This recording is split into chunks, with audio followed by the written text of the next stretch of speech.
Sir మధ్యలోకి వెళ్ళండి sir, మధ్యలోకి వెళ్ళండి.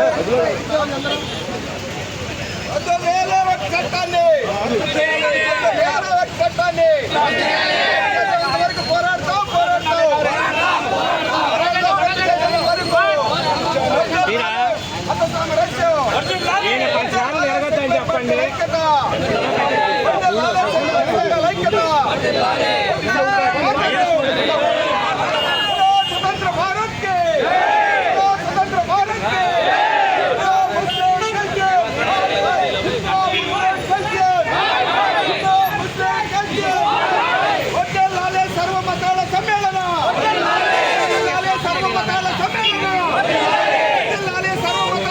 ఈ కూటమి ప్రభుత్వం బలవంతంగా వక్ఫ్ చట్టాన్ని ఏ రకంగా అందరికీ ఇష్టం లేకపోయినా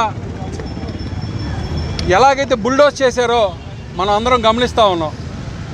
ఈ కుటుంబ నాయకులు ఈ కూటమి ప్రభుత్వంలో ఉన్న కేంద్ర మంత్రి గారు పెమిసాని గారు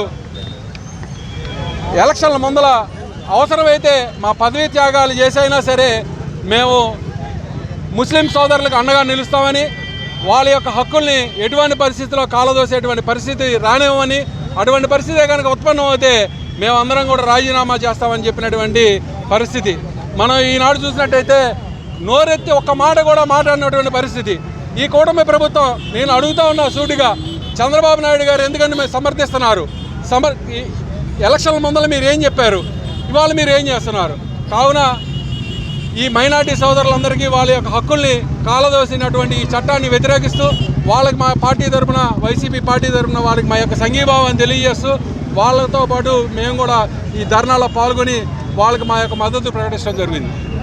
ఆంధ్ర రాష్ట్ర బీసీ సంఘం ఆధ్వర్యంలో, అలాగే మాల మహానాడు మైనార్టీలు క్రిస్టియన్ సంఘాల ఆధ్వర్యంలో వక్ఫ్ బోర్డుకి వ్యతిరేకంగా దేశంలోనే నల్ల చట్టాలను తీసుకొచ్చినటువంటి నరేంద్ర మోడీ గారికి వ్యతిరేకంగా ఏదైతే 80 సంవత్సరాలు పైబడి 800 సంవత్సరాలు పైబడి పాలించిన నవాబులు పాలించిన ప్రాంతంలో కూడా ఎస్సీలు, బీసీలు, మైనార్టీలు, క్రిస్టియన్స్ అందరూ కలిసిమెలిసి ఉంటున్న ఈ దేశంలో కావాలని ఈ వక్ఫ్ చట్టాన్ని తీసుకొచ్చి ఆస్తులు ఏదైతే ఒక్క ఆస్తులు ఎక్కువగా ఉన్నాయో వాటినన్నింటినీ ఒక అదానీ మాత్రమే అప్పచెప్పడానికి నరేంద్ర మోడీ పూనుకున్నాడు.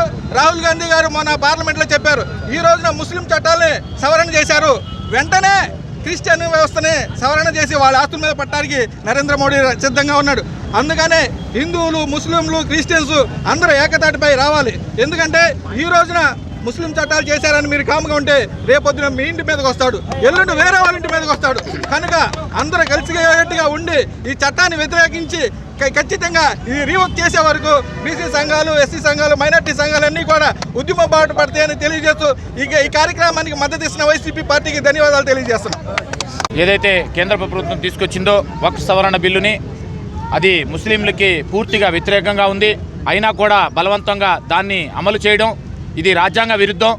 రాజ్యాంగ విరుద్ధం అని చెప్పి ముస్లింలు కానీ, ఎస్సీ ఎస్టీలు కానీ, సిక్కులు కానీ ఎంత గొలెట్టినా కూడా వాళ్ళ మొర కూడా వినకుండా ఒక నియంత పరిపాలన చేస్తున్నటువంటి కేంద్ర ప్రభుత్వానికి ఈ యొక్క సందేశం పంపిస్తున్నాం.